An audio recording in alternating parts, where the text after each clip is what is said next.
Philadelphia experiment, project rainbow. गायब करने के प्रयोग के दावे और दस्तावेज भी वक्त के साथ गायब हैं। न कोई सबूत है और न ही कोई सरकारी बयान, लेकिन एक शख्स ने वादा किया था कि वो उस वक्त यूएसए एल्ड्रीज के जहाज के पास एक मालवाहक जहाज में मौजूद था। कार्लोस आर्लेंदे उर्फ कार्ल एलेन नाम के एक नाविक को इस प्रोजेक्ट का पहला प्रत्यक्ष गवाह माना जाता है। कार्ल एलेन ने एक एस्ट्रोनॉमर मॉरिस जेसप को इस रहस्यमय प्रयोग के बारे में बताया था। हालांकि बाद में कार्ल एलेन को अर्ध विक्षिप्त करार दिया गया था और मॉरिस जेसप ने मुलाकात के 4 साल बाद संदेहास्पद परिस्थितियों में खुदकुशी कर ली थी। इसके बाद कार्ल एलेन का कहीं पता नहीं चला। कार्ल एलेन ने दावा किया था कि उसने वर्जीनिया में कुछ पलों के लिए यूएसए एल्ड्रीज को प्रकट और फिर गायब होते देखा था।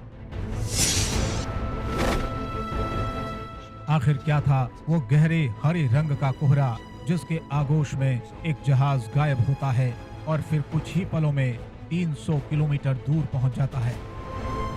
जानकारों का तो यहां तक कहना है कि प्रोजेक्ट रेनबो का मकसद रडार पर बड़े ऑब्जेक्ट्स की दृश्यता कम करना भर था, लेकिन फिलाडेल्फिया प्रयोग से जो बातें सामने आई वो रोचक भी थी और डरावनी भी, क्योंकि प्रयोग के बाद 9 सैनिकों की हालत बेहद नाजुक थी।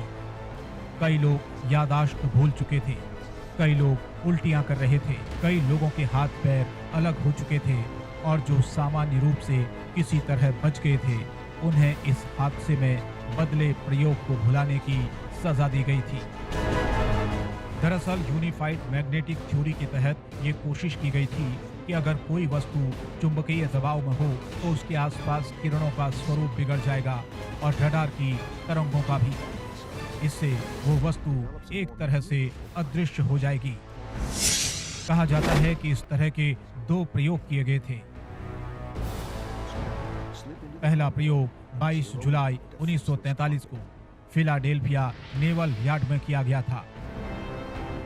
इसके लिए बड़े जनरेटर चालू किए गए। ऐसा करते ही धुंध छा गई और उसने पूरे बेड़े को ढक दिया और जब धुंध छंटी तो जहाज गायब हो गया था।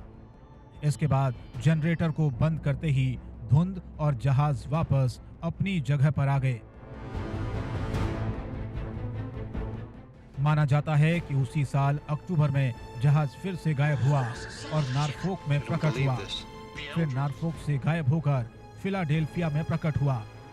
माना जाता है कि फिलाडेल्फिया एक्सपेरिमेंट तथाकथित रूप से विश्व युद्ध के बाद भी चालू रहा और इसे मोंटोक प्रोजेक्ट नाम दिया गया।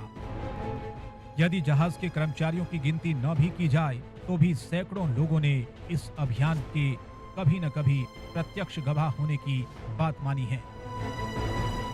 जुबैर खान के साथ ब्यूरो रिपोर्ट, जनतंत्र टीवी।